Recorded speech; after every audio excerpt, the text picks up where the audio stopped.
Alright, it looks like we should be live. Hello everyone, and welcome to, well, honestly, a pretty interesting video for myself here. So, because this is going to be recorded, and I want to make sure that anybody who stumbles across this, whether it be live or on the playlist that I have created for this series, gets to know who I am.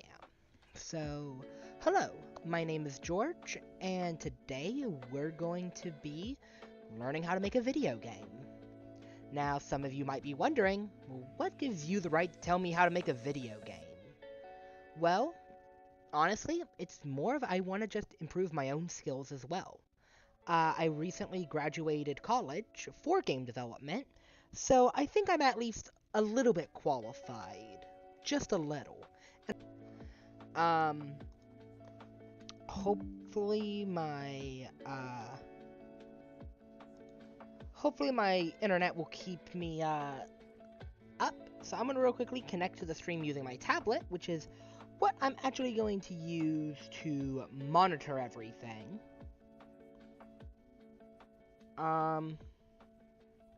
Let's see. Here.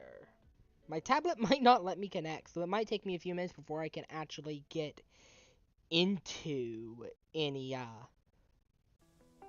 comments. Gotta love the technical difficulties, right? See, I don't really want to go around too much on my computer, because I have to, in order to show Microsoft Word, which is what we're going to be using for the, pre-planning, if you will, I actually have to basically show my entire desktop, which is annoying to me. It's very annoying. Honestly, I kind of hope they fix that. Let me see if I can get in now. If I can't get it on my tablet, I'll get it on my phone. It's just a little more annoying.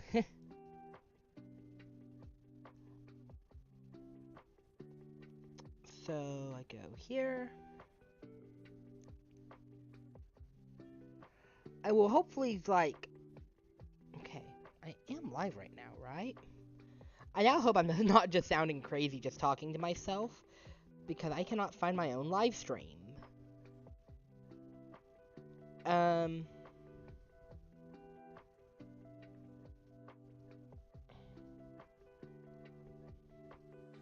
Yeah, I can find it on my phone.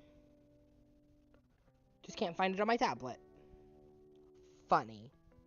Alright, now I can actually see chat.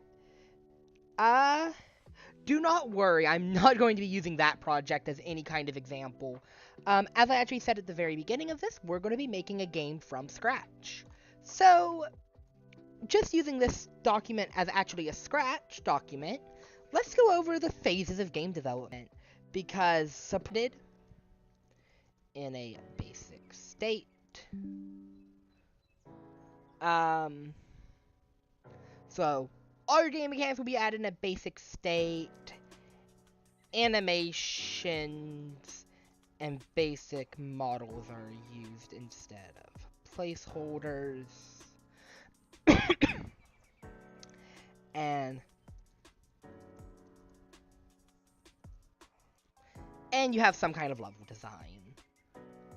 That's what I would say for alpha.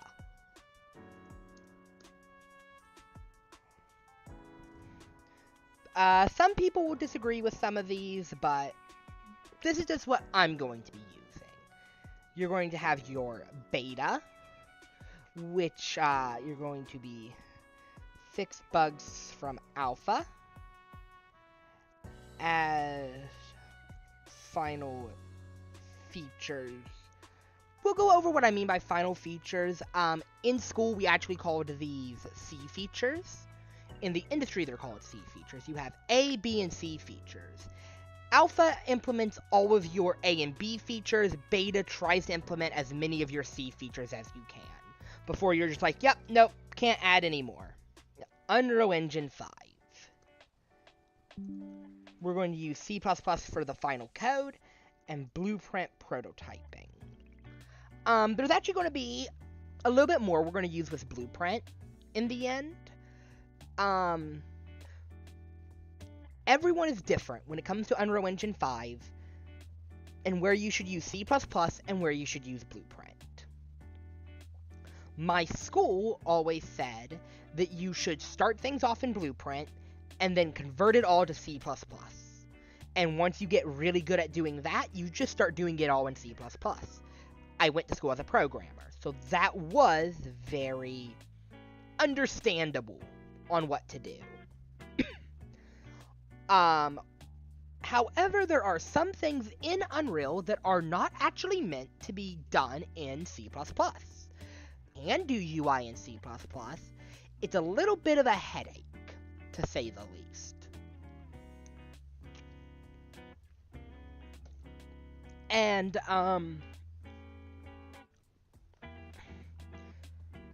when I say it's a headache, I mean you're going to try to break your back to do something the engine lets you do real easily.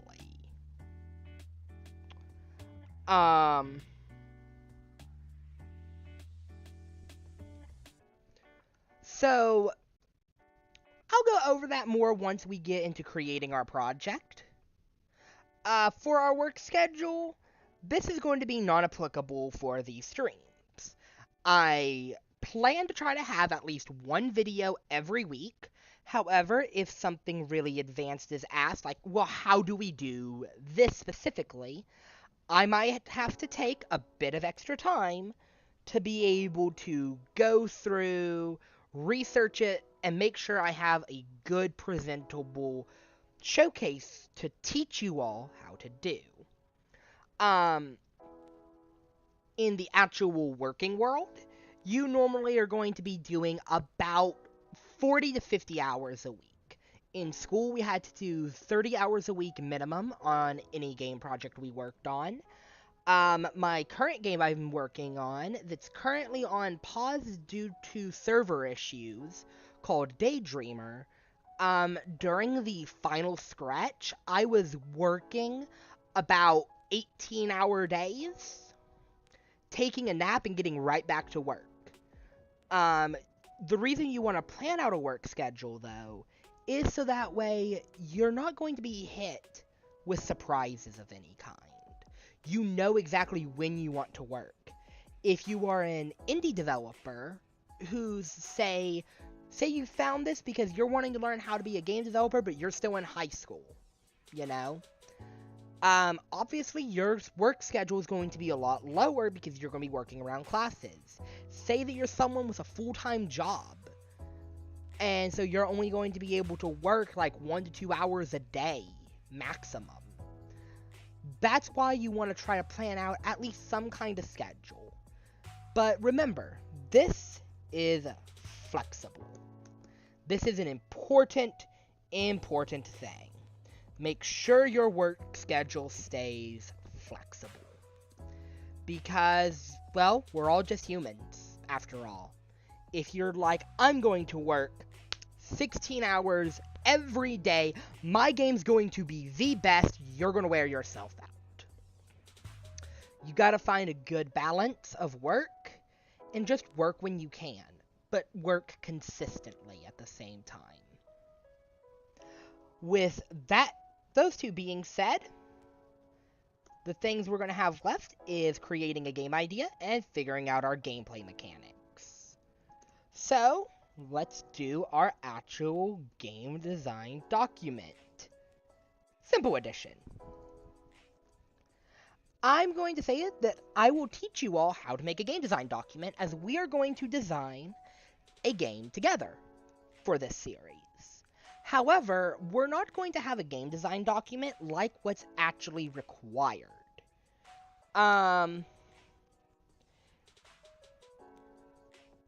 If I actually go, I don't really care about you all seeing stuff on my computer.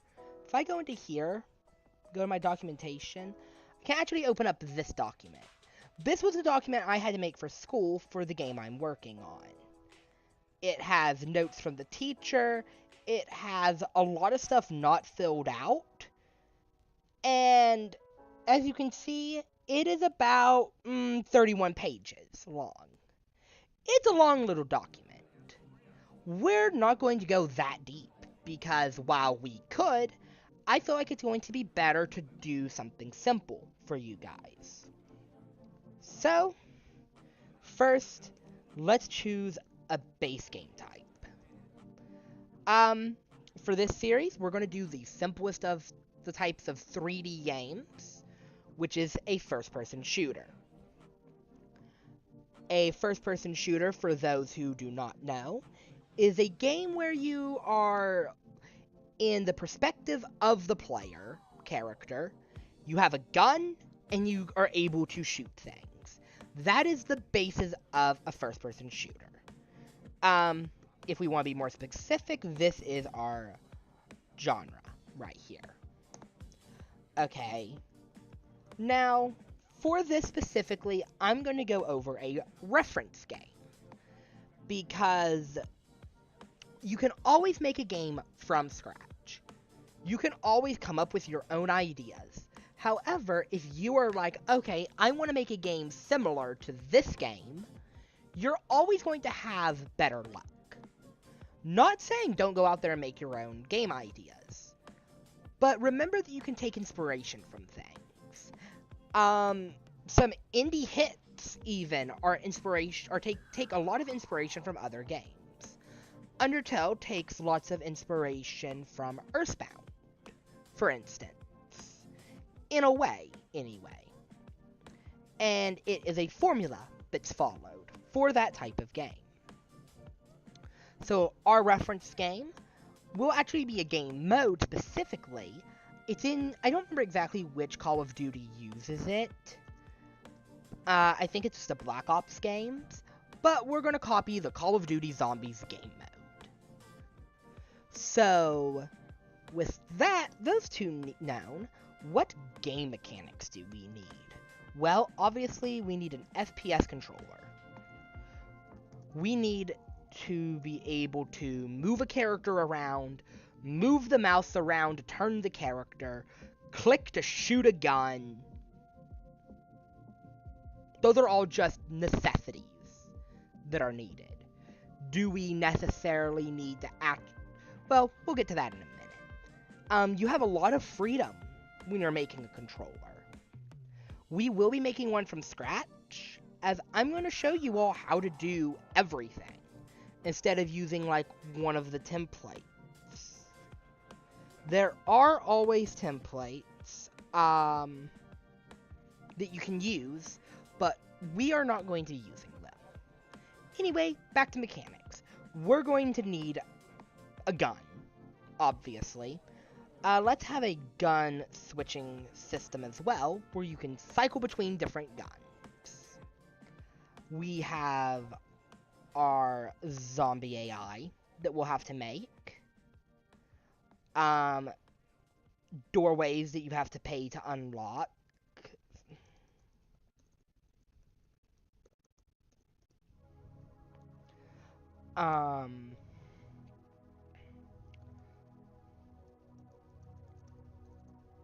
Let's also add blockades you can buy. Like, oh, you see an area that you know zombies come in through, like a broken window, you're actually able to put up a blockade for it. I'm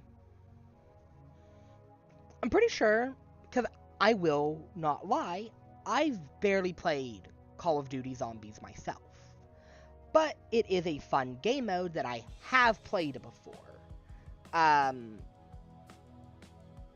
So my memory's a little dodgy, but we're just going to roll with it. As long as you all are okay with me rolling with it. Let's have some kind of shop system. So this could be either buy guns or loot boxes, whichever you all would rather see. I can even do both. We're going to need in-game currency of some kind.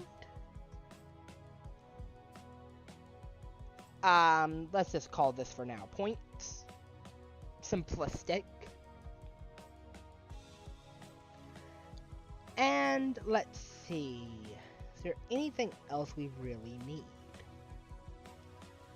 Well, I guess if we want to try to, show you guys some more interesting stuff, let's have gun upgrades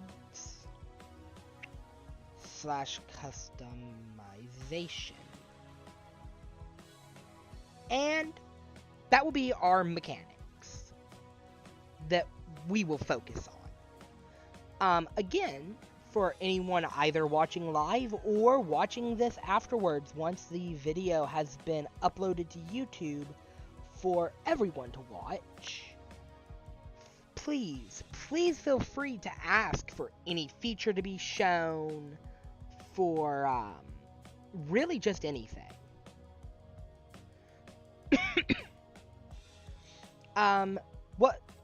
What we'll do is, if anything is asked for me to showcase, and I decide it is something that will be worth showcasing how to do in this series, that will not deviate too much from the actual game, we will add it.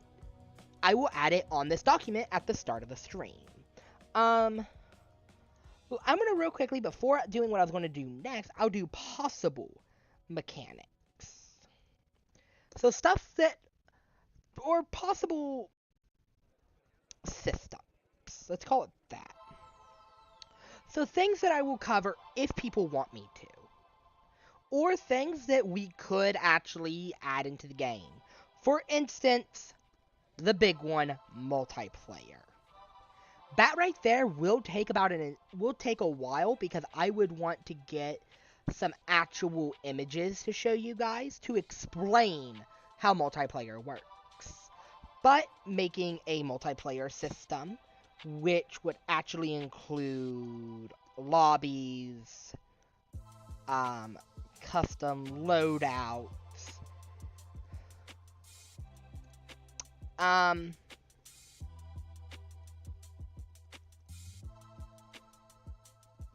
character customization.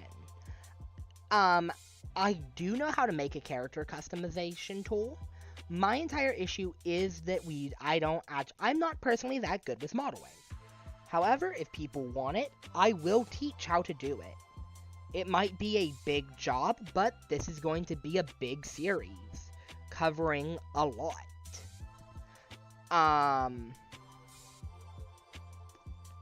Back up here, we will need some kind of music system. A main menu, because I didn't do that. Options / game settings. A save system.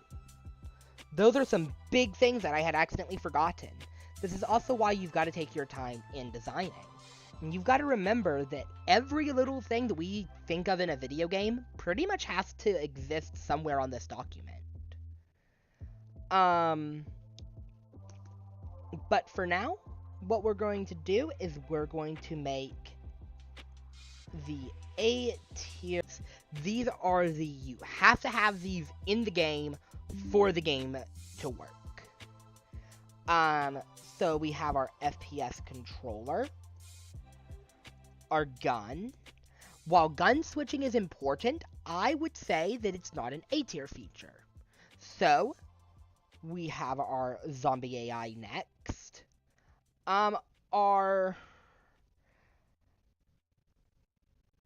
doorways to pay to unlock doorways. The save system and the options menu. Actually, not even the options menu, just the save system. That is our A tier. On a new page, we're going to make, hold on, let me get that over to a new page. Our B tier feature list. So for the B tier, I would say being able to switch between multiple weapons, that would be a B tier. The way you differentiate B tier and A tier features are features that are your core gameplay loop. So your win condition, your fail condition, your controller, and major components like a save system. I didn't write the main menu down, but main menu, let me just add this over here so you all know. Main menu and music systems are classified as A tier features. So from here are blockades you can buy. That would be a B tier feature. It helps greatly improve the gameplay. Actually, because I didn't actually add it over here, whatever tier you have a pay to unlock or you can buy, that's where we want our currency to be at. Because without the currency, obviously your feature can't work. In this case. Let's do our options menu as a B tier. The C tier feature list will be things that, while they make the game better, they're not necessarily important. So gun upgrades / customization. That would be the biggest C tier that we have. Back up here in the B tier, let's add our shop system.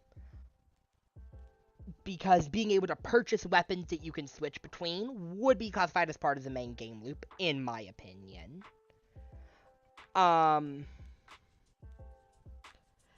And then just using what we have right now, this is our feature list. Now, this is just because I'm trying to keep it simple, and I am slightly rushing. You yourself will want to actually think about this a lot. Just so you all can remember, A tier features are must have or game will not work.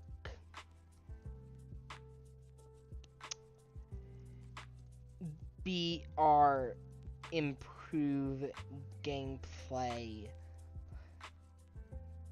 makes game unique. And C are classified as quality of life / not needed for core game loop or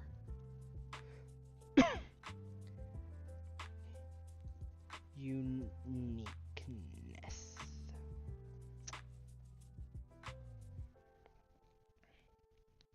Yep. So, with all of that written out, we can finally get into, honestly, the most important part of this all. Starting the project. Like I said, I purposefully actually kind of went through all of this because I want to teach you all how to design a game. But I do not want to be here and say you're rewatching this. Don't want you to have to sit through like 6 hours of just writing out these types of documents. If someone would want me to do that, I can maybe do that as a separate video inside of this series of actually everything you would need for something like this. What we're going to do, though, is we're going to go to Unreal Engine. Now, for those who are wanting to just follow along with me, as you can see, I am using Unreal Engine version 5.3.2. And while it takes quite a while to get things started and working, it's going to be fine. So what we're going to do is we're going to go, I'm going to full screen this. You'll start here on recent projects, and you're going to want to go to games. From here, whilst most people will start on the first person or third person template, we're going to start on a blank template. I'm going to keep this location the same. I highly recommend, though, setting this to like, you know what, I'll even do it here. Go to your whatever drive you're using. I'm using my D drive personally. And make a simple thing. So I'm going to make this tutorial series. and we're going to select a folder that's at the top of the hierarchy. The reason is in case you are importing custom assets from the Unreal Engine, the Unreal Store. Same actually if you're doing with Unity.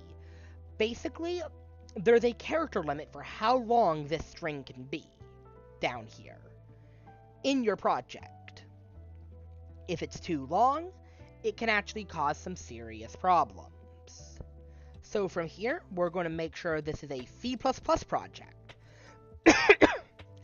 An important thing to note is just because you say it's a C++ project does not mean you cannot use Blueprint. Just like how just because you say something is a Blueprint project does not mean you cannot use C++.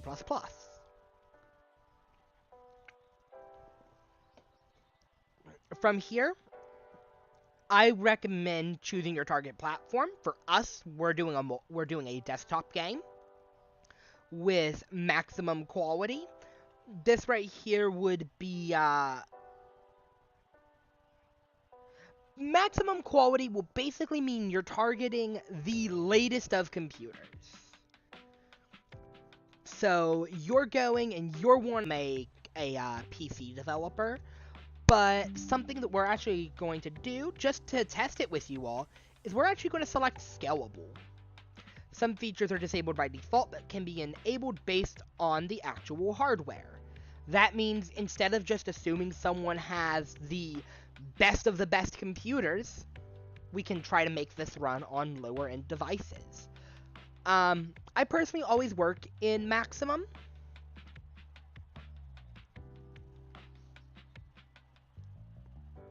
And that might be actually what we go ahead and stick with. High-end features default to enable. Basically, we're always going to just assume that the people running the game has the best quality.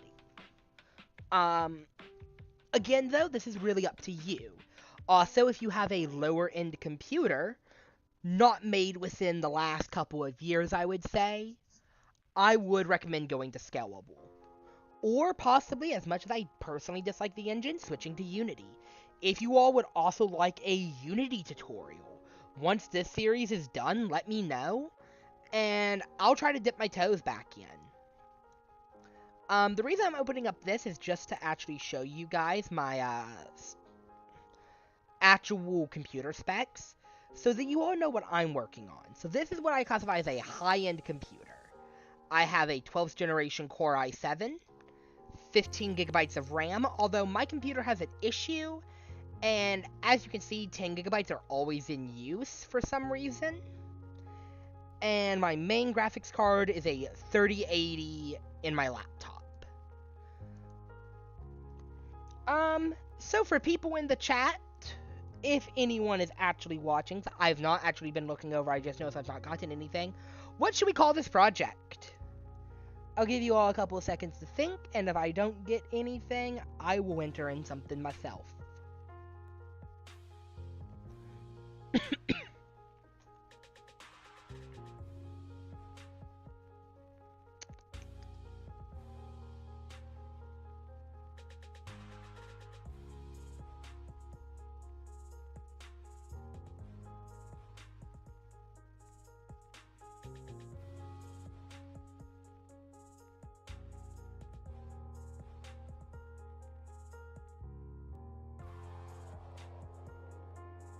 Well, it's not got anything in the chat, so we're just gonna call this Call of Duty. We're just gonna call this Zombies Ripoff.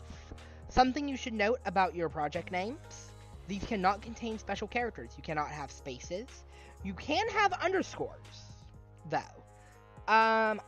Yep, you cannot have stars, exclamation marks, ats.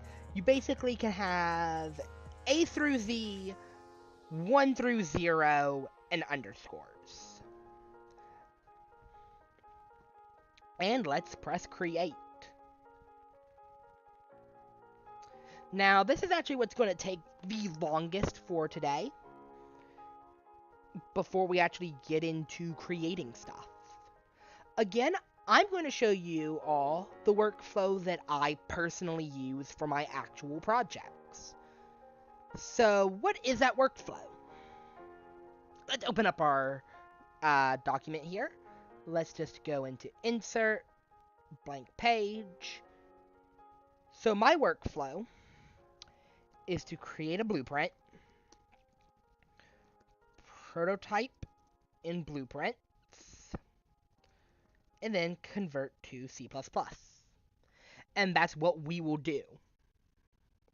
We're going to start in blueprint. Honestly, I'm just going to delete this first line because it's kind of the same. We're going to prototype in blueprint and then convert to C++. I will show you all that with actual character movement in just a minute.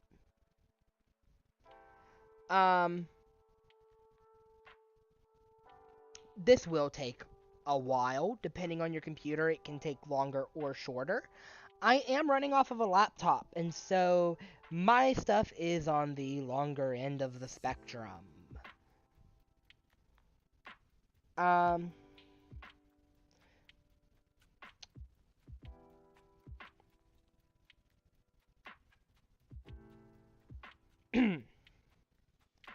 It's on the longer end of the spectrum. It's kind of annoying half the time.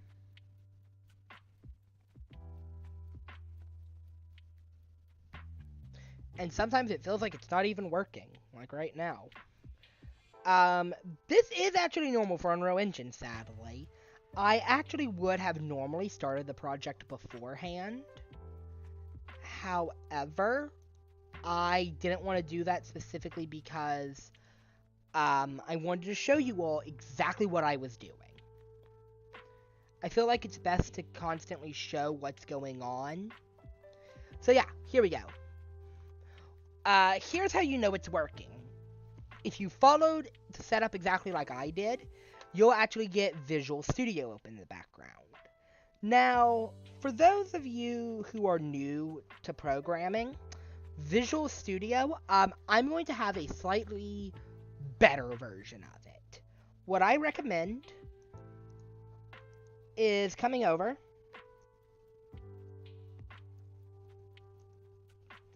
and looking up Visual Studio Community Edition for 2022. This right here, if you wanted to actually follow along, this is going to be your best tool. My internet's a little slow right now because it's not actually made for streaming like this. But this right here will be your best place to go to.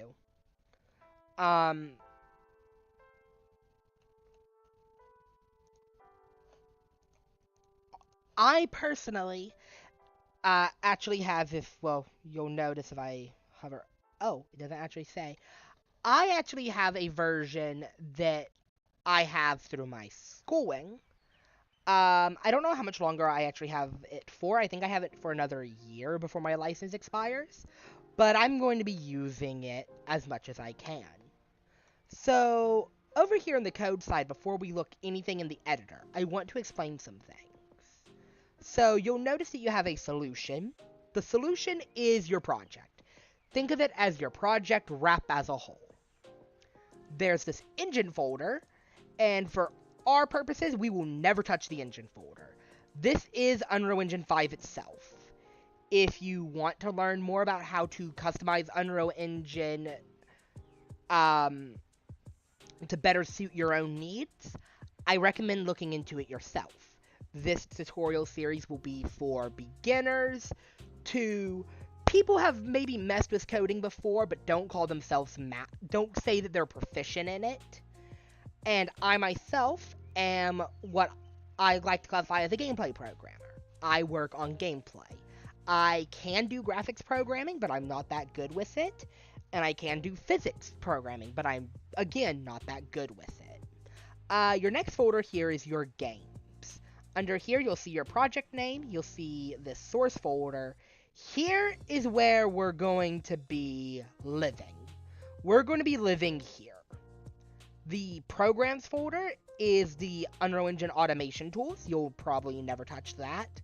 The rules is another folder you'll never touch. Same with the visualizer. For this, let me reiterate. For the purposes of this tutorial series, we will be living inside of the games folder. This is where all of your actual code for the project will happen. And it's where we're going to be doing the majority of our programming. I will be showing you guys lots of things that you can do here. But for now, let's minimize that and get into Unreal Engine itself. So, for those of you who are new to Unreal Engine, this will actually start off... This will not exist. What you would instead have to do is hit Control plus Spacebar to make a content browser pop up. For some people, this is what their preferred method is. For me, I don't like it. I click Dock and Layout and drag it down here to be next to the output log. I will try to give as brief of an overview of Unreal Engine as I can, and as we need things, we will talk about them. So, the content browser, aka this thing, or in my case, the docked version. This is where all of your files live. The content folder is for all of your blueprints.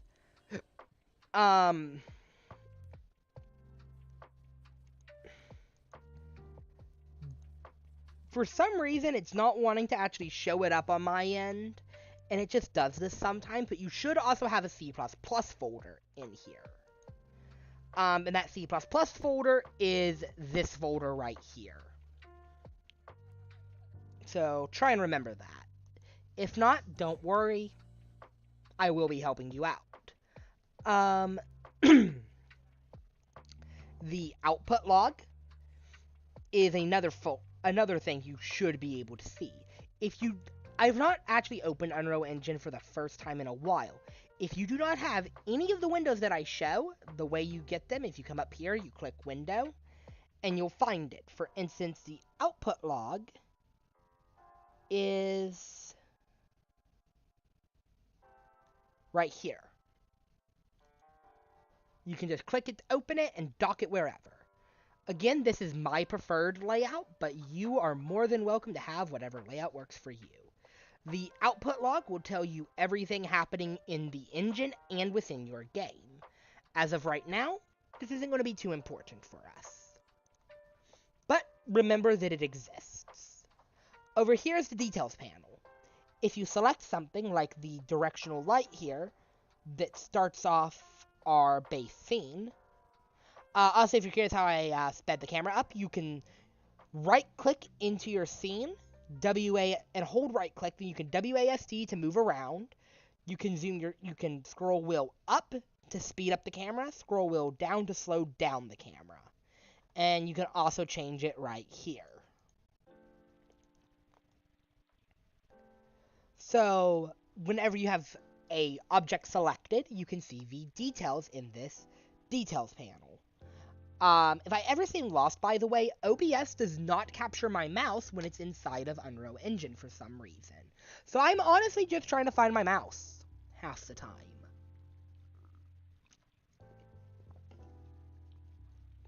But in the details panel, you can see details, obviously, for your different objects. For instance, this directional light, which is our main light. We can change how bright it is. We can change the light color, its angle, using temperature or not. All kinds of stuff. Now, I'm not going to give an overview of what everything does. I will instead just show things that you need to know. However, if you're curious about what everything does in a specific class, the Unreal Engine documentation is a great place to go to and read. Just about everything I know comes from reading that documentation for days on end. It has great explanations, and hey, if you're not working in a game that you want to publish, just mess around with it yourself. you can always press Control Z to undo any change that you might have done. Now, a thing that you will not have that, and you will not have the world settings. The world settings are in Window and under World Settings. This is a great thing to keep open, in my opinion, which is why it's a part of my dock here. The reason is mainly because it is a game mode override, but we'll cover that later. And for the project settings, which is where we're going to start our next bit of stuff, you can click here and go Project Settings, and it will open it up in a new tab. This is a complete tab on its own, and this is the default game INI, which is currently writable. I don't recommend going to the actual INI file when editing it. I recommend doing all of your editing inside of Unreal Engine. In here, we can choose a project thumbnail. I'm just going to leave that default for now. Later on, I might make a thumbnail and do this for you guys, but you want to have a 192 by 192 picture. A project description.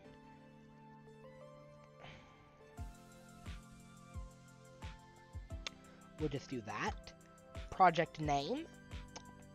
Let's call it Zombies Knockoff. Product version. So a cool thing is even though you see the 1.0.0.0, which if you are not tech savvy and you're curious on what this means, the first number here is major version.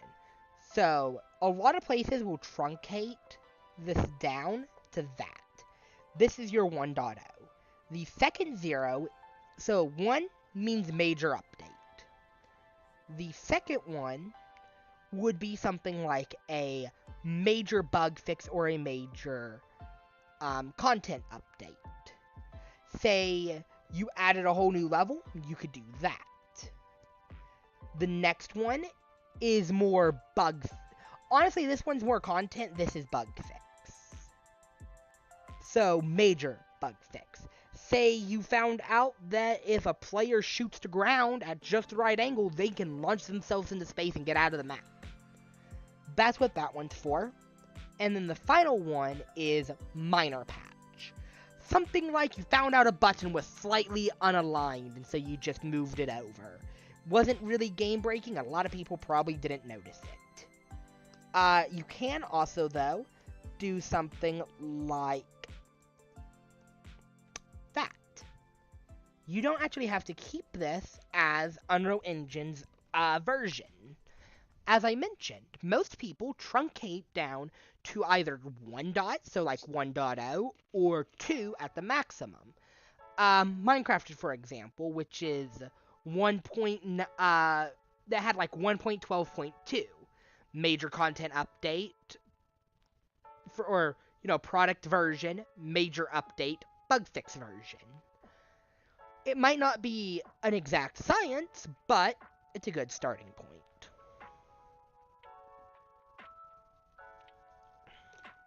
Now, the publisher stuff, you really can just leave it empty. This is for when you're building your game. I will use, just to fill that out, Underground Games. You can fill out copyright notices. You can actually disallow things like minimizing the game. Not allow maximizing the game. Not allowing the game to be closed, which that actually might be important depending on your game. Because you might need to make sure that the player always quits the game using the game menus. For something like save reasons, for instance. Start in VR. If you're making a VR game, you might want to select that so the game always starts in VR mode. Borderless window, we're not going to be using that. There's going to be more stuff we're going to cover in here, specifically under maps and modes. But we'll come into to all of this when we need to. So, final area I really need to showcase is back over here to your Untitled tab, which is your level tab. You will have this outliner here. The outliner is a view of everything in the level. So with this base level, we have a player start, some world partition information, lots of landscapes, as you'll see, lighting information, and high levels of detail. Think's what the H stands for. It's a high level of detail, which is something the Unreal itself broke. Or not broke, but made. You do have other tools as well up here. This is your save button. This allows you to browse to the associated level. This right here lets you change your mode from selection, which is what we're in right now. Landscape, which lets you edit the landscape. Foliage, which allows you to create different trees, things like that, provided you have models for it. Mesh paint, I'll be honest, I don't mess with mesh paint or modeling or fracture brush editing, but I have messed with animations before. If you want to know more about this stuff, again, I recommend looking into it yourself. And if enough people asks me, well, how do I use this? I will do the research and try and take you all through it. Over here, you can do quick adds. This is really great to just like, oh, I need to get a basic shape real quick. Blop, blop. Oh, look, I got a cube. Another shortcut you might want to know is if you have an object selected, you can press F to zoom in onto the object. Just in case, because I do know I have a bit of a heavy accent with the way I speak with certain letters. That is F as in flashlight or Frank. So hopefully that helps people out there who might not be able to hear me correctly. Over here, you can actually go into, you can create blueprints or open the level blueprint. This will be something we'll actually look at later. Over here is for level sequences. This would be used for cutscenes. We will actually be covering that in a later video. Right here are your controls for the game, as well as your platform. We're not going to cover platforms today. Just know that this right here is where you could go to package your project to send it off to your friends. That's really all that's going to be used for. And this button right here, if you press it, will let you play your level. Now, with default Unreal Engine, you're going to start in a fly cam that has collision with the ground. But obviously, we're making a first-person shooter. So it might be best to go ahead and start work on that. So what I'm going to do is we're going to create two folders. Our codebase folder. Actually, we're going to make three folders. A blueprints folder. And a UI folder. Organization is very much up to you. However you yourself wish to organize your project. This is just more standard of how I do things. But, make sure that whatever sorting you use, it's 1, sorted, and 2, you're able to understand it. If my sorting doesn't make sense to you, please do change it. But we're going to go into the blueprints folder. And in here, I'm going to get a drink real quick because my throat is starting to hurt from how much I'm talking.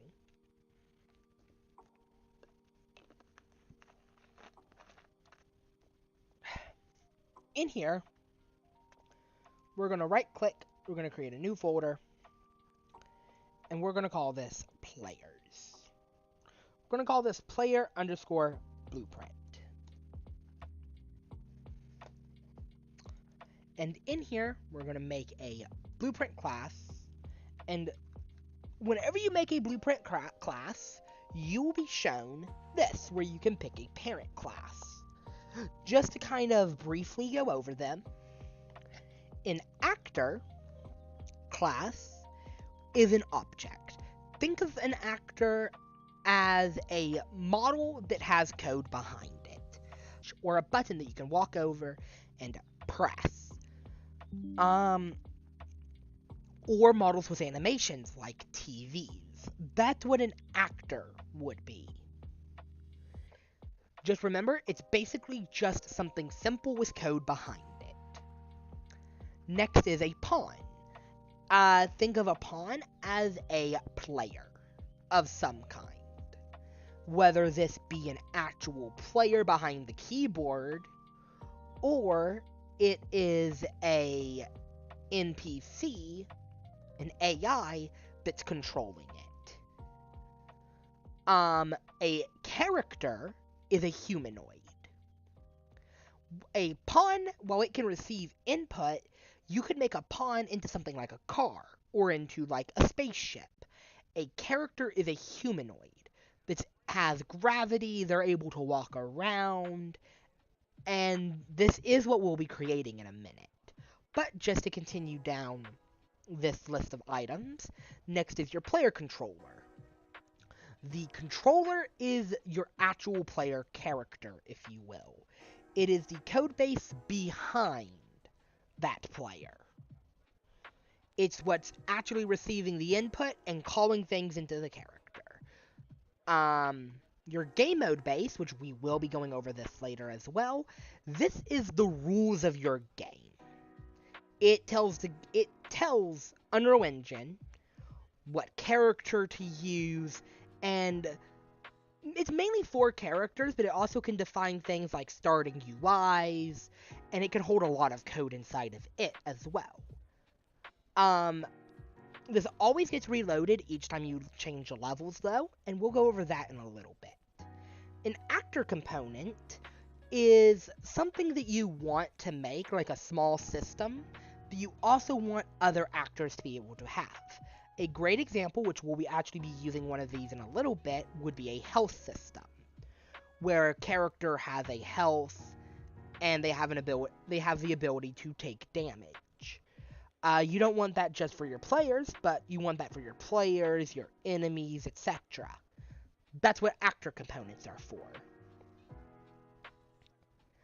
And a scene component is a component that is in your scene instead. I personally have not used them much, so I would highly recommend going into the documentation. As you can see, there's a handy button that clicks there. We can go over here, and we can say, okay, what is... Because it's a scene component. It's an actor component that exists as a specific physical position in the world, which is defined by a transform. So basically, it's an actor component that exists in the world instead of on an actor. So back over here, don't mind that there's an all classes. You will actually just confuse yourself if you ever look through that. We're going to go to character. Now, in Unreal Engine, there is a style guide that most people use. If you're making a blueprint, you type in BP _ and for us, we're going to call this our FPS player. We are also going to make another blueprint class, which is going to be a player controller. It's going to be BP _ FPS player controller. And before we continue, back here in content, we're going to add another thing, and we're going to call this input. Now, we're going to go over input first. In older versions of Unreal, if you wanted to do input, you would go into project settings, you would scroll down here to input, and you would use access and action mappings. But as you see here, those are deprecated, meaning they are not actually supported anymore. Instead, what you want to use is you go over here. In here, we're going to make a new thing and call this actions. And out here, we're going to right click, go to input, and make an input mapping context. We'll call this MC for mapping context. Do our underscore, just like how we did BP for blueprint. I think the actual standard is IMC for input mapping context. Underscore FPS player. We're going to open that up, but then minimize it. Over here into actions, we're going to right click, go to input, and make it input action. These are abbreviated IA underscore, and we're going to do our walk action first. So we open up IA underscore walk, and you can add a description, which is for yourself, or if you're working on a small team using something like Perforce, or GitHub. If anyone wants a tutorial on that as well, I will gladly cover that information later. It just depends on if it's in demand. So for our action description, input for moving character around. Simple. For our value type, we're going to want a vector 2D. A vector 2D means that it's going to grab an axis up and down, as well as left and right. Think of this as something like, see, there's digital bool, which is the key pressed? It's just a on-off. A axis 1D, which would be if you needed something like just left and right. This could be good if you're needing an access for a tank. You're needing input for a tank game where you're able to turn a turret left and right only, and you only want to check the left and right. That's where you'd use Axis 1D. Axis 2D is, as I mentioned, left, right, up, down. And Axis 3D is left, right, up, down, forward, and back.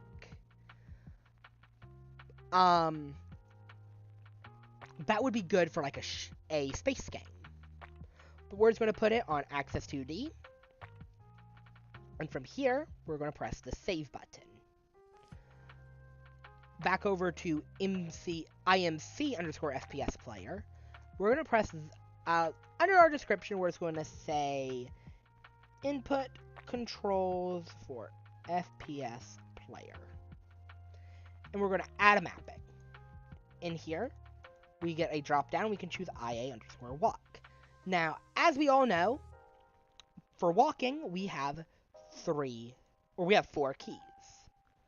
W, A, S, and D. For a standard keyboard user. If you click this button right here, you can press the key on your keyboard to automatically bind it. Otherwise, you actually have to open this up and look through it. If you want to add in something as well for like gamepad, you can actually go over here to gamepad and add in, let's see, that would be your right thumbstick 2D axis. I might actually go grab my PlayStation remote to plug in just to prove that this works. It is at this point, only because of what my laptop's feeling like, I want to remind you all, make sure if you're working on a laptop to keep your fans on. And don't keep it in your lap. Because Unreal runs really heavy on computers. And I only want what's best for everyone. Now, continuing on. W and A. So W is our base movement. That is our positive. A, we're going to go over here to modifiers and add one, which is swivel input axis value. This will take A,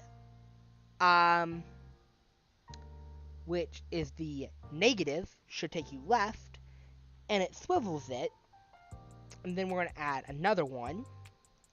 I should be remembering this right. And we're going to add negate. That means pressing down on the A will return -1. Pressing down on W will return +1 in the Y direction, which is up and down. A returns 1 on the X direction, which is left and right. S, we're just going to add in the negate. I did triggers instead. Whoops. We're going to add negate onto S. And then onto D, we're going to add swivel. And that's it. Next, we press save. And we're done with setting up our WASD input. Let's go back in here to Blueprints, Player Blueprint, and open up the BP underscore first person character, or FPS player. Now, here I want to show you all a setting. This setting is a lifesaver, in my personal opinion. Under compile, press these 4 dots here, or 3 dots here. Go to save on compile, and choose on success only. So normally what you would do is you click compile, it would tell you, hey, it was successful, and then you'd press the save button.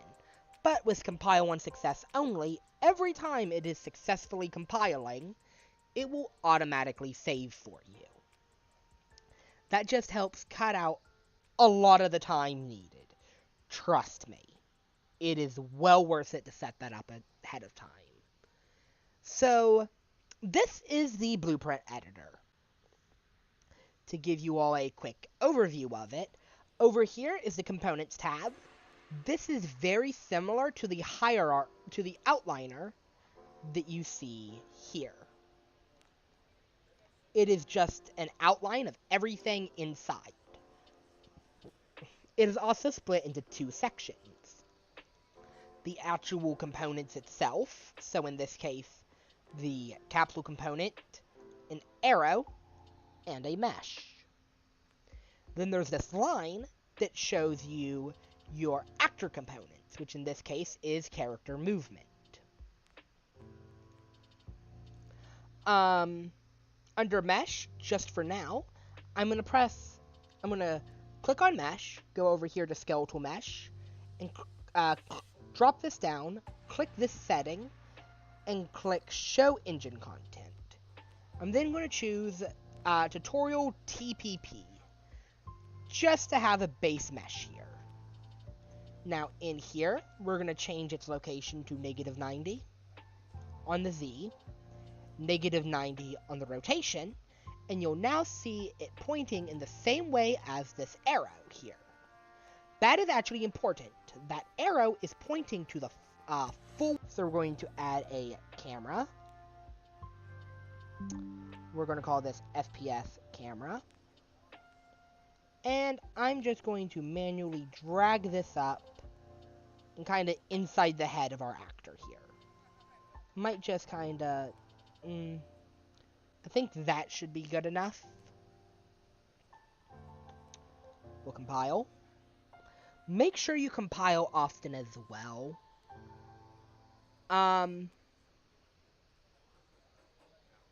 So, from here,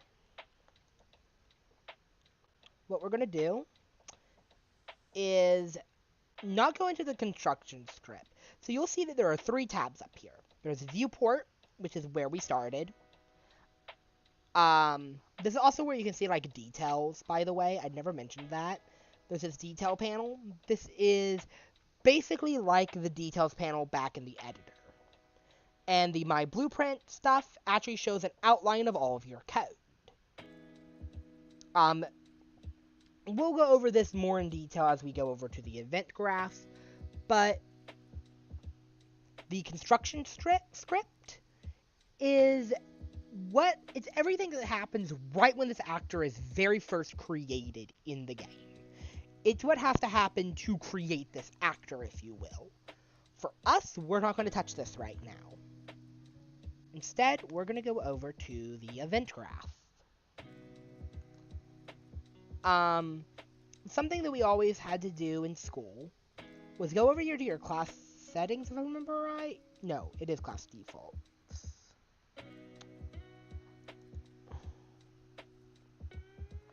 You're going to look up tick, and under actor tick, you're going to turn off start with tick enabled. That just helps you save on your memory and your uses in the game. Because we're not going to be using this event tick or this event begin overlap.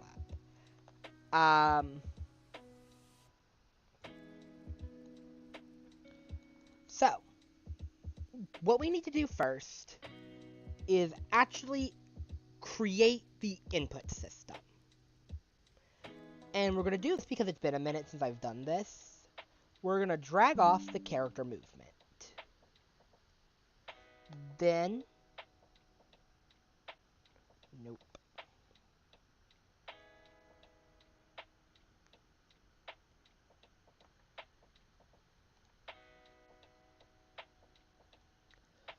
See, because we're going to need that.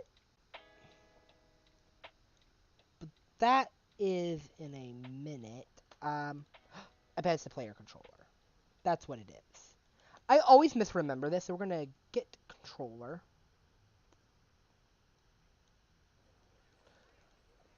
Sorry. Get player controller. Now, get player controller will get your character controller at a specific player index. We're going to use index 0 because, well, as of right now, index 0 will always be your local player. So you're just going to use index 0.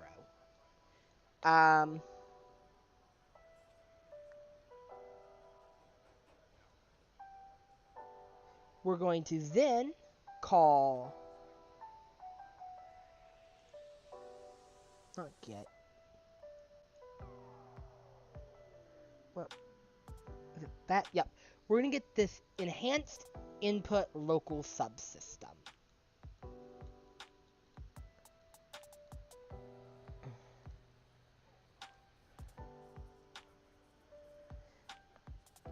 And then that's where we call our add mapping context. Under our mapping context, we're going to select IMC underscore FPS. And we're just going to simply plug this in. We're not going to worry about the other settings.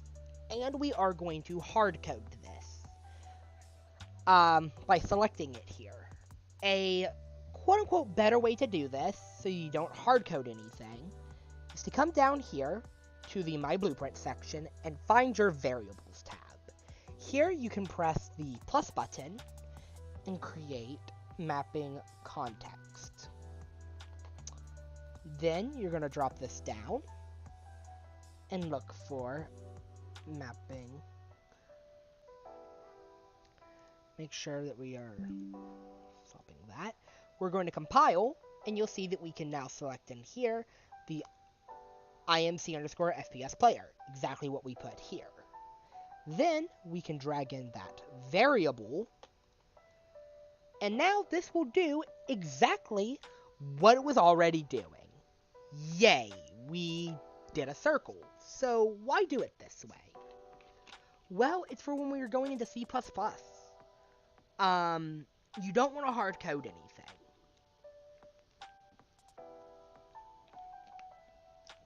Especially not if it's a file.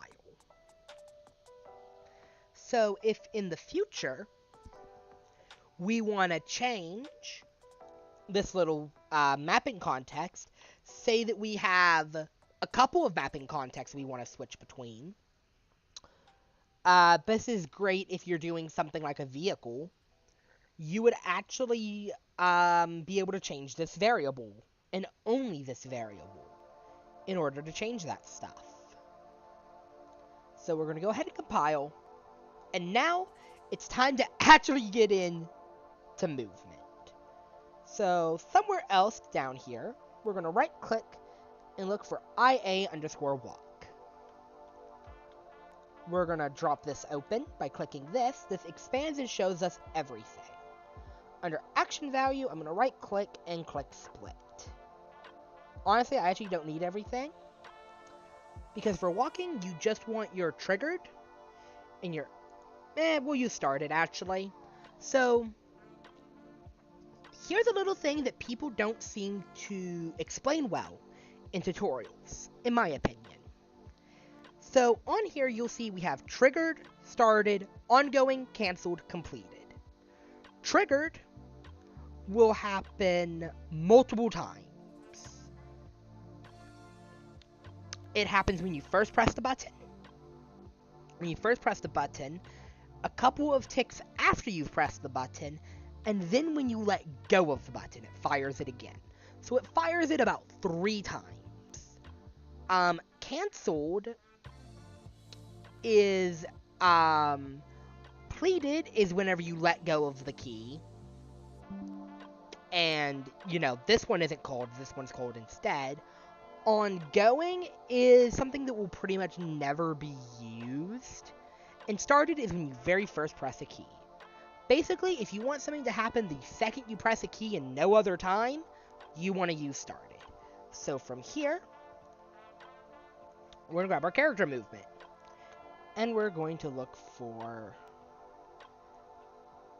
not add movement. Move.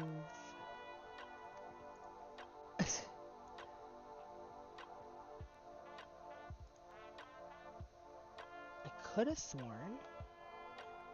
Sometimes I misremember stuff. It's not add force. I thought it was apply movement for some reason. Cause yeah, AI it's move to.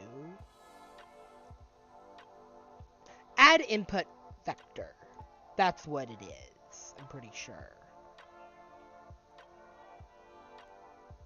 No.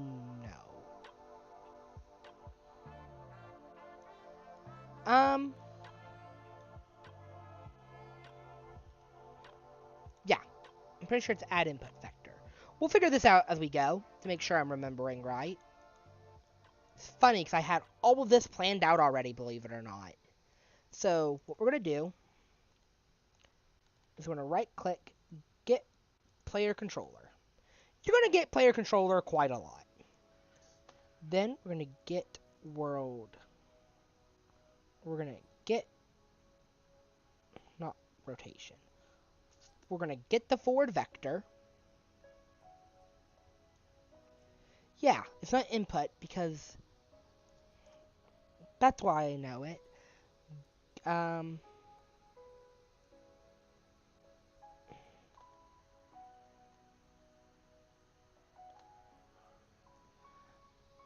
If I look for things that are specific to this.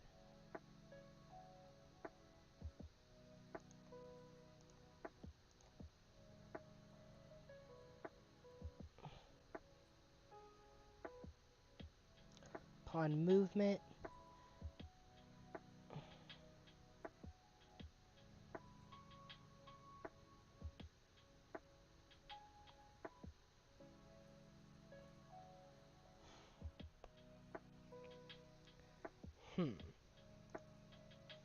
Well, here's where I myself am going to say, give me 1 second.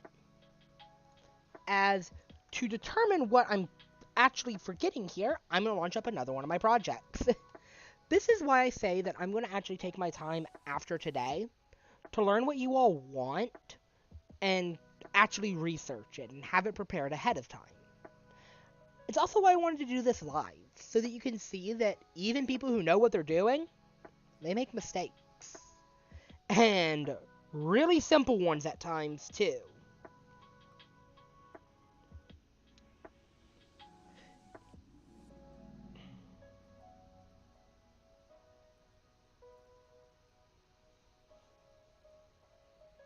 All because it's been a minute. Yeah, that's what it's called.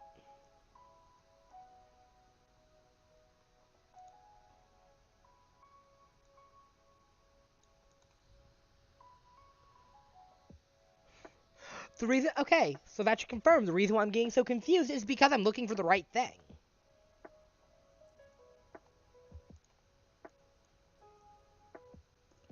It's this. Add movement input. Because it's not under that. Okay. So yeah, what you're gonna get is add movement input, and you're gonna plug in your X value. Then we're gonna do this again with the Y value. I'm pretty sure I'm doing this right. I sometimes get these two mixed up, and we're gonna look for our right vector. We're gonna throw that in. We're gonna compile, and we're gonna go back into our blueprints folder. We're going to create a new folder called game modes. We're going to open up game modes, right click, blueprint class, and choose game mode base. We'll call this blueprint FPS. In here, what I like doing is just opening it, saving it, and closing it. And then open it up again until you see this screen. This is the simplified blueprint editor that just shows you the details panel. And all we're going to look for is default pawn class. We're going to click on that and choose BP_FPS player. We're going to compile and save. And now, here's the important thing. You're either going to want to go to your world settings and change your game mode override, or what we will do is in project settings, go to maps and modes, which is under your project here. It's right here. We're going to go over here to this base game mode. We're going to drop that down and click Blueprint FPS. We'll come back over here. We're going to press play. And as you'll see, we are no longer in a free camera. If I try to move around, it will not work. And this is where you know what? This is completely accidental, but this is where we're going to learn about how to do debugging. So we're going to come back over here. We're going to click right here. And we're going to press F9. All this is creating a breakpoint. Which, if I go back into the game, press play, and press any key, we will see that it will take us straight here. We'll see that it's calling this. Our world direction is at -1 on the X. Our scale is +1. Over here we can see our scale is 0, and our world direction is 0. And what I'm going to do is I'm going to actually open up over here in my other project that I opened. And remember, it's not actually a bad thing to have to look at other things. Like, this is the way I did it for my other game, for initializing input, is actually making sure things are valid first. I honestly should have done that myself. I just forgot to.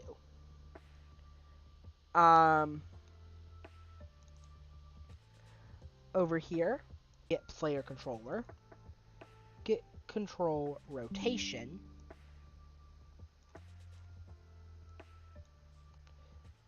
get forward vector,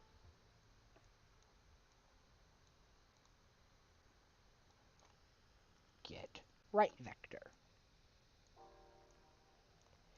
I believe this right here was done specifically actually for if you have a camera and you want to be able to move based off where your camera is looking instead.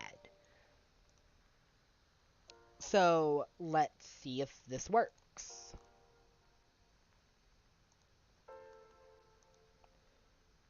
We're going to press WASD and nothing's going to be happening.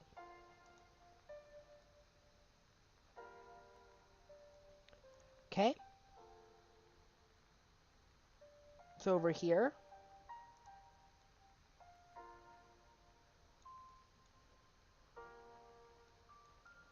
we're going to double check a couple of things. Okay. Things are looking like they should work, but... Ah! It's because this is where you want to use triggered instead of started. Now let's try it. As you can see, we can now WASD ourselves around with minimal error along the way. Now, I'm going to real quickly go grab my PlayStation remote. So, because I have headphones on for the better quality microphone, which probably isn't even that good of quality, but whatever. We're going to grab my USB Type-C cable. And here's a little something that not everybody knows. If you have a PlayStation remote and you plug it into your computer via USB Type-C cable, you can actually use the controller. Let me make sure it works.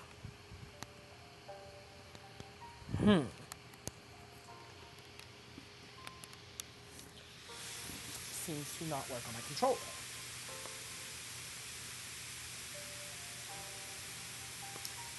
Let's see if this is even being called by the controller. Because I don't know if Unreal is actually registering the controller as in. It does not look like it is.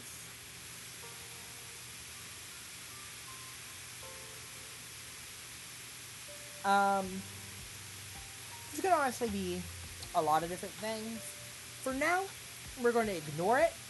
That was just going to be an added bonus if I could show that off today. More importantly, though, we have WASD working. Oh, whoops. So I have WASD working. However, well, we need to be able to move our camera. So let's go back over here. And actually first, we're going to go back to our input folder we made earlier in our actions. Now, I am just going to duplicate IA_walk and rename it to IA_look. We're going to open it up to save it. Close it out. Over here, we're going to minimize IA_walk, and we're going to add a new mapping. This will be IA_look. And for its control, we're just going to get the mouse XY to the axis. Also, I was thinking about it. I actually have this swapped. This should be the gamepad left thumb joystick.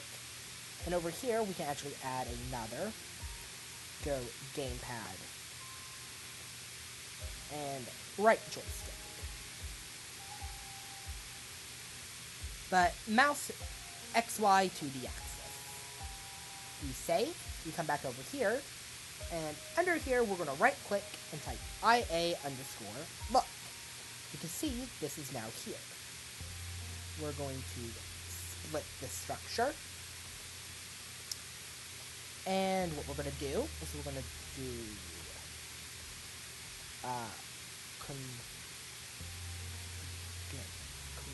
controller.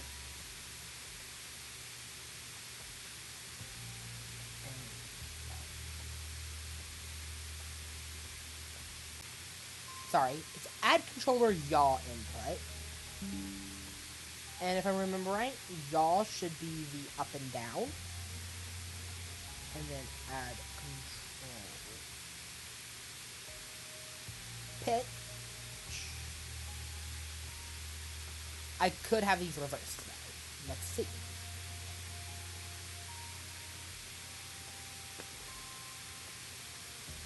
I have them reversed. That is very easy to do. So, X to that one, Y to this one. I'm going to just move these so you can see them easier. Fun fact, you can double click on one of these links to create this. little thing so you can make your blueprints a little easier to read.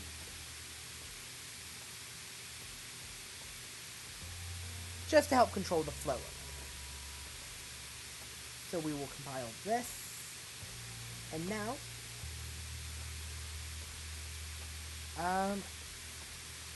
okay, up and down is still not working, but I don't need this anymore. Meaning it's not pitch.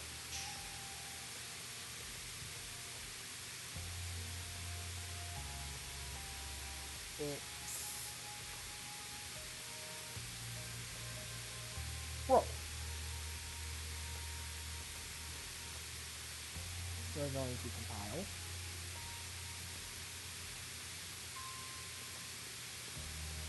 Okay. See, I remember it being pitch.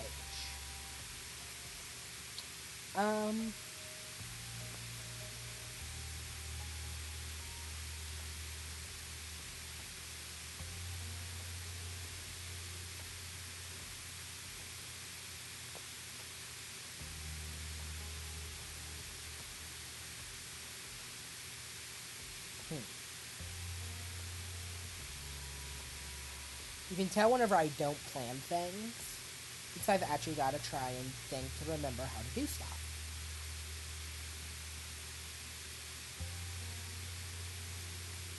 Well, our first check is to add a breakpoint.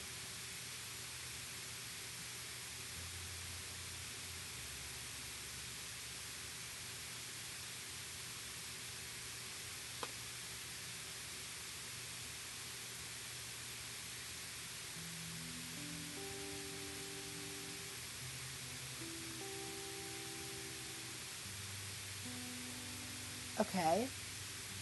So we can confirm that that's actually getting an input. That was the main reason for that. But I wonder, as much as I just closed it, I need to reopen up my old project, my other project, just to see how I handled that. Something else we need to actually test, even though we can't look up and down right now, is as we walk around, yep, we're rotating. This is an important thing, because obviously as you walk around, you should be able to rotate. Ooh. So, I actually am now confirming up and down is doing something, but it's doing the wrong thing. And that makes me think that the problem is this. If we just check that, something we forgot to check earlier, now we're able to move. So, to tell everyone what the problem was, I forgot about a step when we set up our camera. Our camera has this little tiny checkbox of use pawn control rotation. You want it, if you set this to true, as you can see, moving up and down while it doesn't actually rotate the pawn, will rotate the camera. And left and right will also rotate the camera. However, if we had looked in certain directions without that enabled, we would slow down. We actually slow down. If we look like straight down, we stop. And that's actually just because of us over here. Using get control rotation. This is why you really should get actor rotation. Get right vector. Get. And something that you might want to do is over here, you're going to want to add multiply -1 to inverse this input. Why is that? Well, I don't have a webcam for you all to be able to see. However, if you were to look down, or move your mouse down, you look up. Unreal Engine uses an inverted Y. Now, you can easily make this a setting. I bet something we'll do, because some people like that type of movement. Oh, I never hit play. But now, down is down, up is up. If I look straight down, I can move still. And we can move in all directions. Now, another thing that most people will say is important for an FPS controller is a jump button. Because even if, you're mainly just walking, jumping is important. So, let's add that real quick. We're going to go over here, go to Input, go to Actions. We're going to duplicate our walk and call it IA_jump. And in here, we're going to change this to a digital board. We'll save, go back over to our IMC. We're going to add jump. We're going to add the space bar. And we're also going to add gamepad.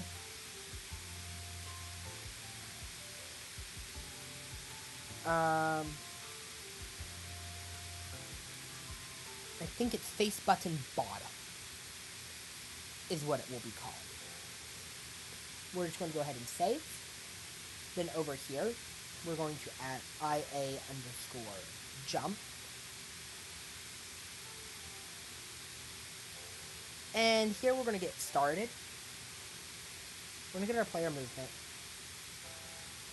And, oh, is it not off player movement? It's not off player movement. We're going to call jump. That's it. Just call jump. We save. We're going to click play again. And now, we can jump. Quite simple. So, up next will probably be, let's get the UI up. I would normally do the gun next, but I think UI will be a good next point. So, let's go back to our content, and under UI, we're going to open this up finally. We're going to right click, we're going to find our user interface here at the bottom, and we're going to click Widget Blueprint. User Widget. And I don't think widgets actually have a style guide thing for them, so we're just going to call this, or it's either it has none or it's WBP. I'm going to go with WBP underscore main HUD. We're going to open this up, and I'm going to close this tab at the bottom so that my screen should look very similar to what yours will look like. Now, the details panel works exactly as we've seen before, but now we have a palette. What we're going to do first is we're going to click on this search bar, and we're going to look for a canvas. And add the canvas to our view. Under screen size, I'm just going to go over here to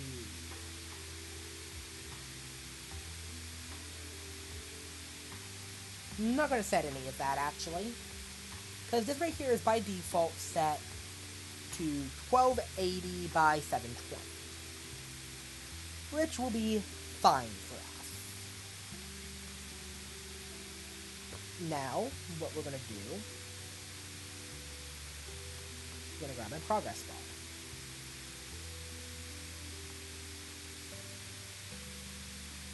bar.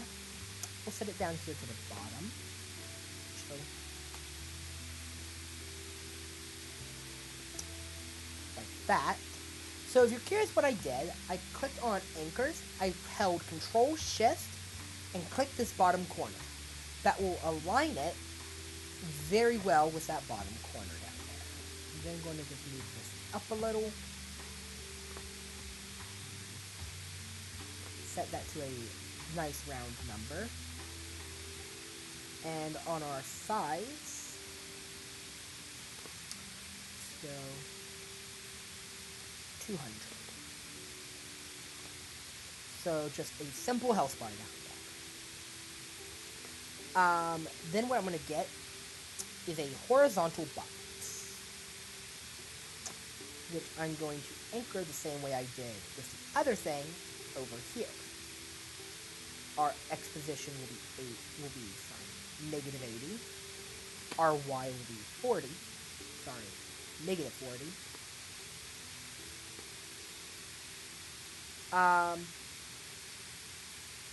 Yeah, which will semi-match up with what we've got over there.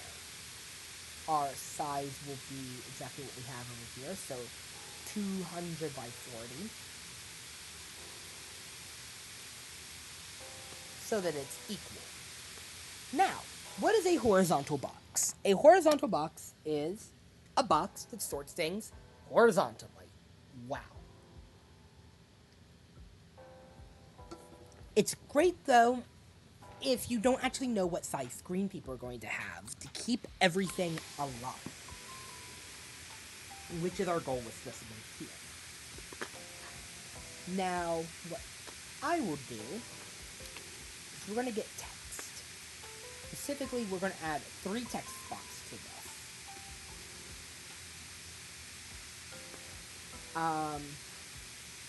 For now, we're just going to keep one of them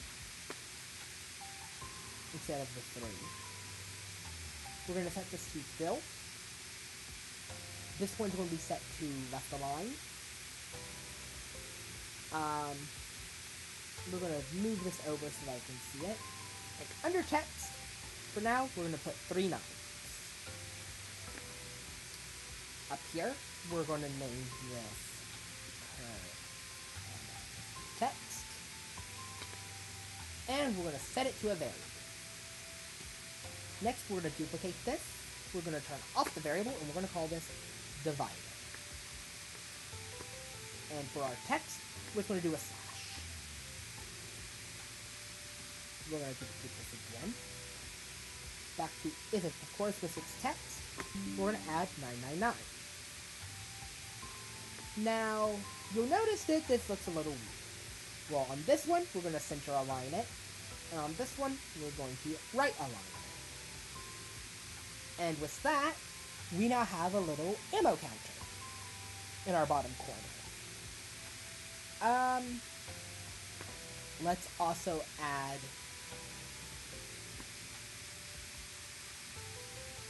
actually, I can just duplicate this one. In our anchor, we're going to center it to the top. We're going to change this to be a colon over here. This is no longer... Actually, basically, this doesn't need to exist anymore. And instead of divider, we're going to call this text. And say wave. Let's say round. We're going to default this to 0. And call this round or cur underscore round underscore text. We are going to left align it, or now let's middle align it. And then on this horizontal box, we're going to go under the Y position, and we're going to add, say, 25. Just move it down. Alright. Starting to get the bases of our stuff added. Let's just name some stuff for organization's purposes. So this top horizontal box will be the round box. This right here is going to be our ammo box. This progress bar needs to be set to is a variable to be our health bar. Just for now, I'm going to set this to a random number, so 0.68. For our fill color, we're just going to choose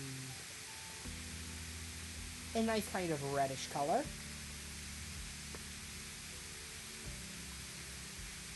Let's see. The only other thing we would need is our points, right? So we'll just duplicate the round box, change the anchors to here, change our text. So instead of wave text, this is paint text. And here we'll just put points. Oh, whoops.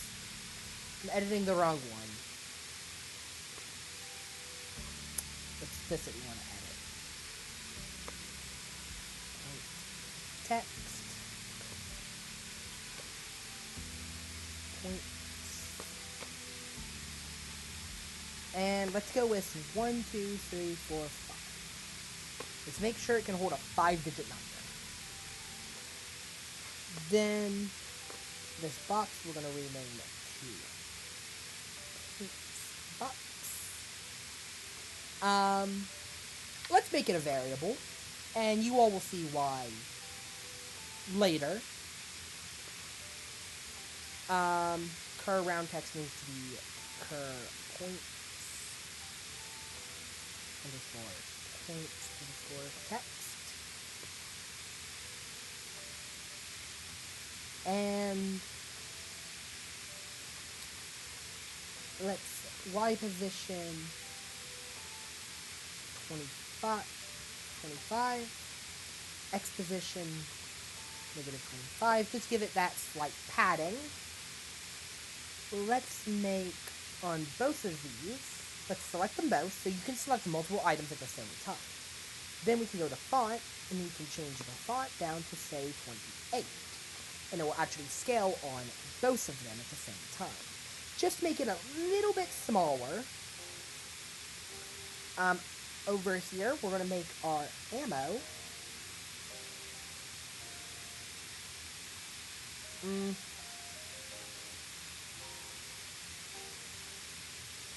Let's make it red.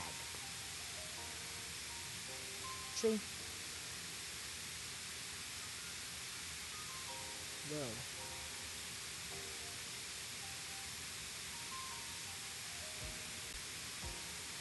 We're going to make this one red. We're going to use white for our dynamic text. That means this right here also needs to be set to red. Yes. I keep redoing or undoing widget renames, apparently.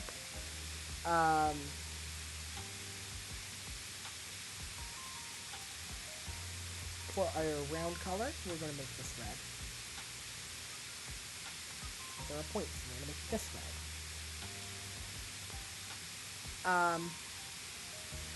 The only reason why we're going to keep this separated instead of combining it, actually, yeah, because this right here needs to be white as well. Because your max ammo and your current ammo can change depending on what gun you have. You want to keep your dynamic text a different color than your static text. So that way, I've now made all static text red, just for this example. The player is going to be more likely to see it. For here, we can actually probably just desize this down to like 25.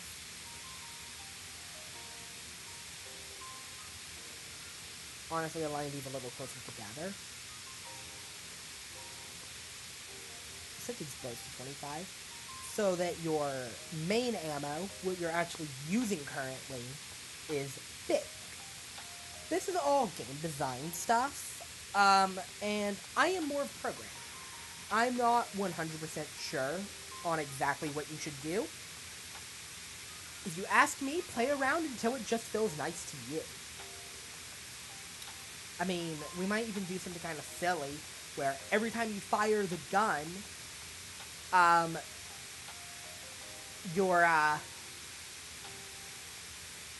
current ammo text will get a little bigger while you're firing, and when you stop firing, it will go back to a normal size. We'll see if we do that or not. Let's compile, and head back to our BP_FPS player. And we're going to go back up here to our begin play function. Now, first things first, this is a little clunky. So we're gonna drag select just these, not the begin play, just these. Right click, collapse the function. And we're gonna name this initialize input. That way, we are a lot cleaner to continue working. So off of here, we're going to do a create widget. we're going to drop this down. We're going to look for our main HUD widget. Owning player is good. We're going to get our player controller, basically, and set that as the owning player. Then, under our return value, we're going to right-click Promote to Variable. And we're going to call this variable main HUD. There's a reason for this that we'll get to at a later point. Then, we're going to add to viewport. Compile. And now, as we hit play, you will now see that little HUD we created pop up now.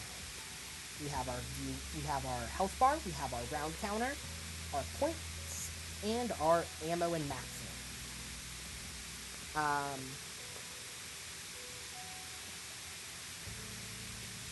I'm looking over for the one person watching this. Is there any specific feature you want me to cover next? If not, I'll probably move on to just getting the health bar to update and adding in the health system, then adding in the gun and the rounded point system, adding a basic target dummy basically for us to shoot, and that will probably be where I end the stream off for today. I might add a simple one singular basic zombie enemy, but I want to know if there's anything that you want to see first before we continue. Let me give a couple of seconds and use this to drink some water.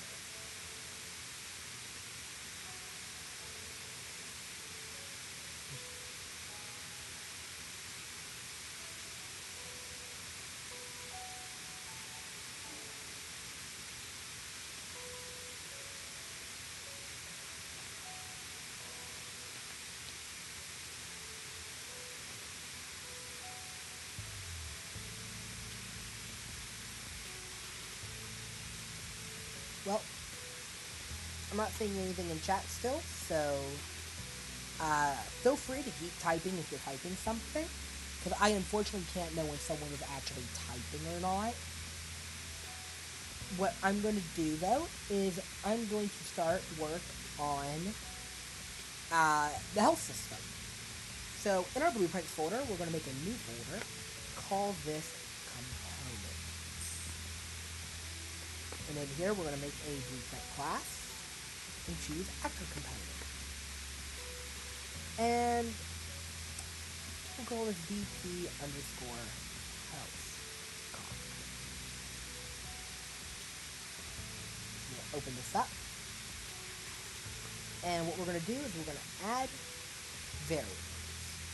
So we need to have a current health, which will make a float. No, we'll make it an integer. So for those who don't know much about coding and want to know the difference, a integer is a whole number, whereas a float is a number that can have a decimal. So we have a cur health, a max health, and those are the only two, or actually we'll need one more variable, which is dead. Then we're going to go down here to event dispatchers. In here, we're going to add a take damage and die.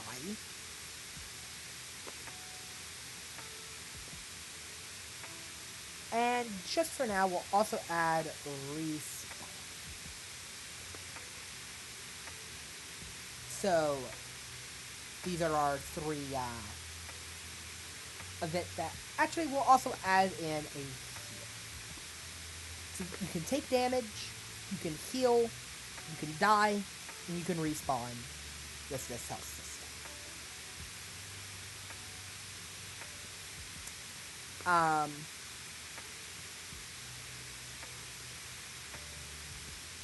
We'll add a function called get health %. We'll add a singular output, her health divided by max health.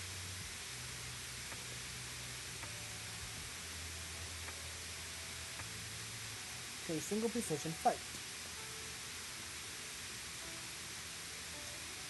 And that's all this little function is going to do.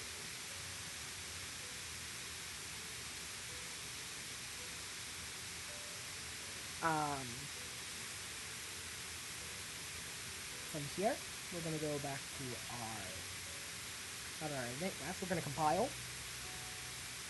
We'll go over here to the player, and we're going to add our BP underscore health component. In here, actually, in here first, we're going to actually go back in here. We're going to add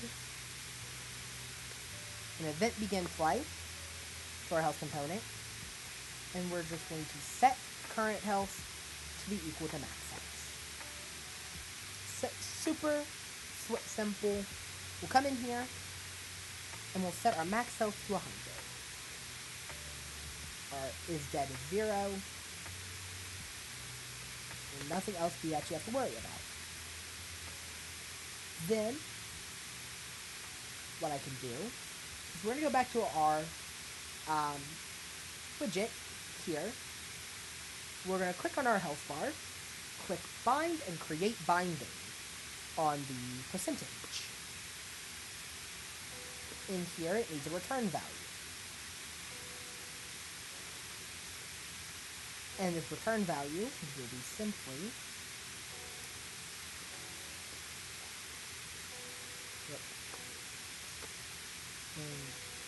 get owning player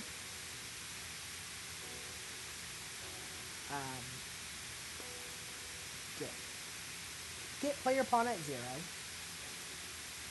cast to FPS player. There's a different way to do this as well, but this is just going to be our rough way that we're going to do it. As the player, we're going to get main HUD. And that made me realize that if we go back over here, this function is currently not pure. So you want to make sure you check this, saying it's a pure function for get health percent. So in here, it will turn into this. So we can call that,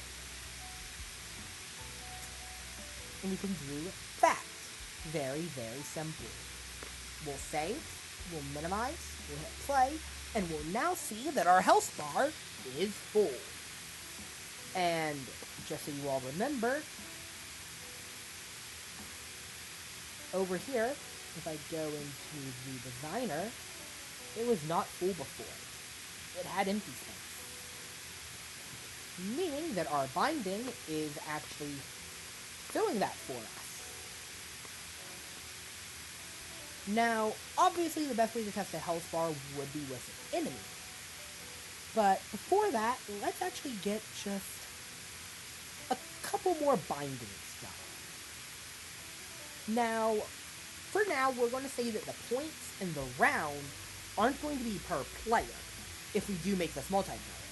Instead, it's going to be per game, so both players contribute to it.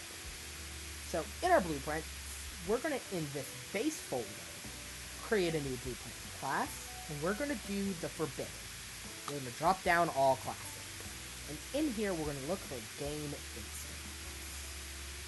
This is going to act as our FPS BPI for blueprint instance underscore FPS game manager. So, before we continue, I want to explain what this is. The game instance will always only have, there will always only ever be one of these in your entire game. Whenever you first launch the game, it is the first thing to open. Think of it as your actual window. It is always running, and it is a great place to store information that you want to see. So in here, we're just gonna, let me see, if I open it, close it, and reopen it, will I get, yeah.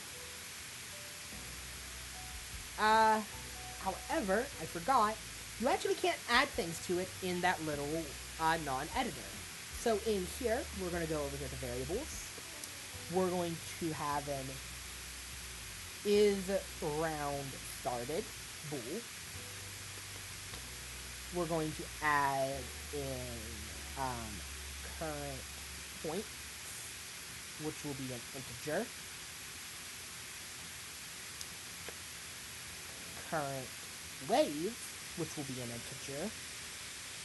And again, just in case we do a multiplayer, let's have a num of players. And then let's create a couple of public functions. One, which will be start new wave. One, which will be end waves. One that's going to be add points. And actually, we don't need another for add wave because we're just going to need these. Actually, let's add one more, and we're going to say start game. The start game function, what we're going to do is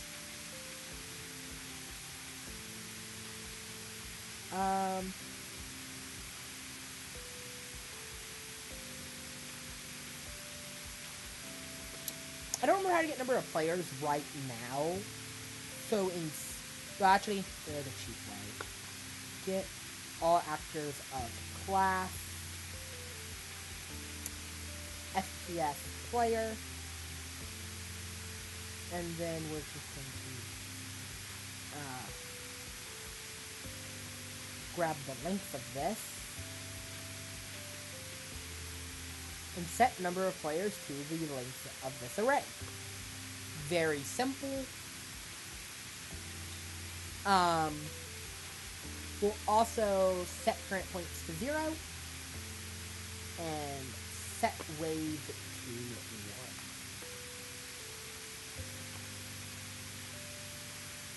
1. And that's going to be simple. Now then, add points. This will be a very simple one as well. We're going to add an input to be an integer. Number of points. Num points. We're going to grab current points to set it. Get this. Add. No. So you can alt-click to delete one of these links, or you can control-click to move it down. There's another little handy thing for you. So we're going to add these two together, and now, as we actually did over here, you see I did 1, 2, 3, 4, 5 nines. So I'm going to do a clamp, minimum 0, max is 1, 2, 3, 4, 5, 9. And it's going to be as simple as that. That way, we can never... We'll never have to worry about the integer going off the screen, because we know that 5 nines is exactly what we're accounting for. So we'll do that. Under Start New Wave. Actually, because of how we're going to do this, we do not want to set current wave to 1. Instead, we're going to want to set this to 0 to make sure that it has a value there. In Start New Wave, we're going to current wave plus plus and set has round started to true. Just for now. Later, this is actually where we could do calls to different managers to, like, start spawning in our zombies. But for now, it's going to be super simple, super basic. That's what we're going to do. Under end wave, what we're going to first do is set round started to false. This is where we could do cleanup code to, like, clean up all zombies that were spawned that, like, might have died. Yeah. Just for now. Run. Start. For now, we're not going to do anything. What I would recommend doing, I have to look up how to do it again, is creating a timer here. I like using delays, personally. But delays actually require you to be in an event graph like here. And having, like, a custom event end wave CE, let's just call it. And you would do round started to false, delay for, say, 25 seconds, and then on complete, start new wave. I mean, you could even do something like making a variable called wave delay, making this a float. Let's just start this off at 60 seconds,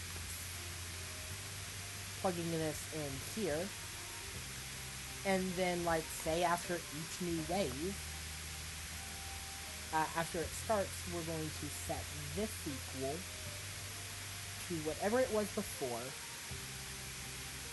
minus 5, and then, not clamp axis, clamp float, so that its maximum is 60 seconds, and its minimum is 10 seconds.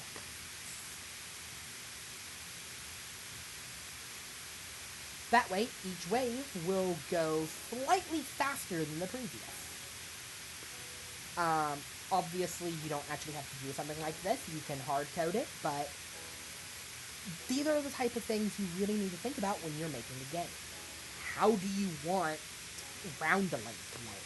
Do you want it to be like everyone votes on when to start the map and when everyone's ready? Do you want it to be a simple delay timer like what we're doing here?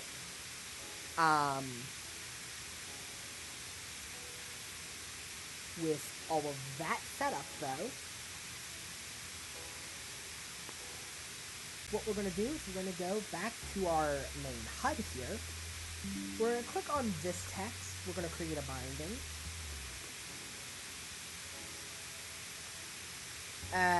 Not a binding, sorry. I forgot. So instead of creating a binding, we're going to create a new function. And we're going to call this set point text. So you know what? Set game text. Because this is all ran by the game manager, we can do this a simple way.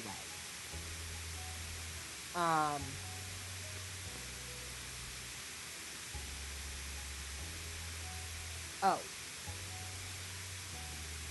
Sorry, we're going to remove that one. So, in here, what we're going to do is we're going to grab our points text and get it, and our round text and get it. So we're going to set text on both of these. So points will be first, set text.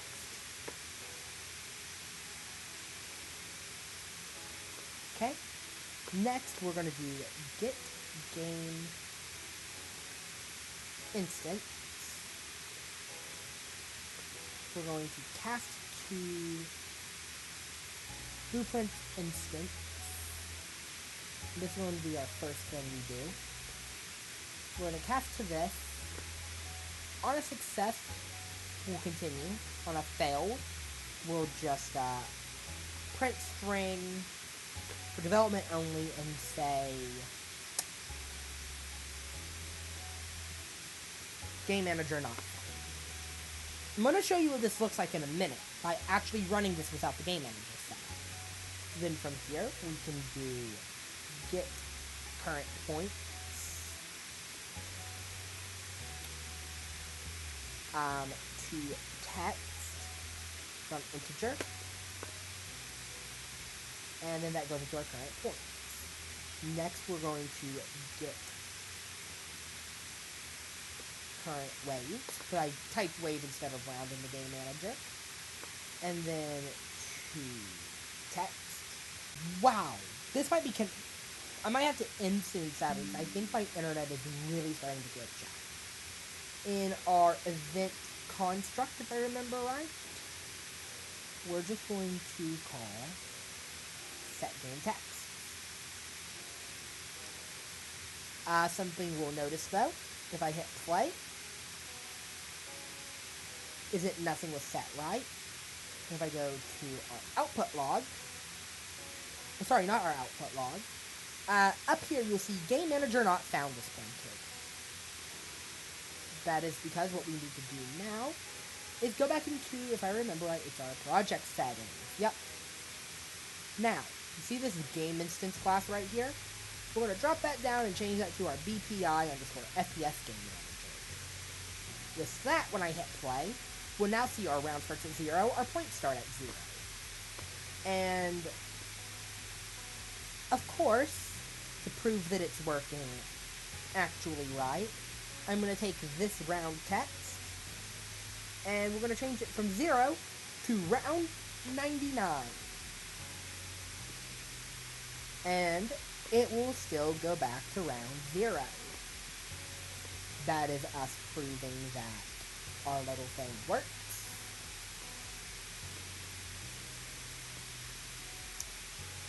And with that, I think I'm going to stop for today. In our next session, we're going to go about adding in an AI that you are able to fight, along with weapons and binding the weapons.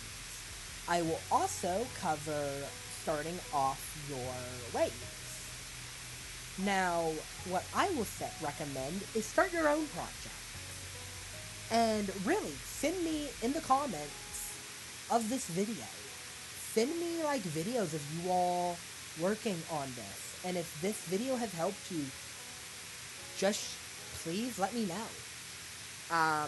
This will be a full series that I will be doing. All of my own mistakes will be left in, because I feel like the best way you can learn is by making mistakes. I really hope everyone has found something of use out of this, and I thank everyone for watching. And again, I'm just going to stick around here for a few minutes. Just if anyone has any questions, throw them off in chat. I'm going to edit this right here. We're going to turn that off. We're going to switch this to capture that. Sorry. We're going to use this one. Capture with. Should be capturing that. Nope, we're just going to keep it at the black screen, because OBS does not like me, changing stuff around. But, yep, once again, I thank you, and I hope you tune in next week for our next video. I'll be going, hopefully, into about the same depths I went into today. I'll gladly answer any questions that people may have. And I thank you once again for tuning in. With that, good luck.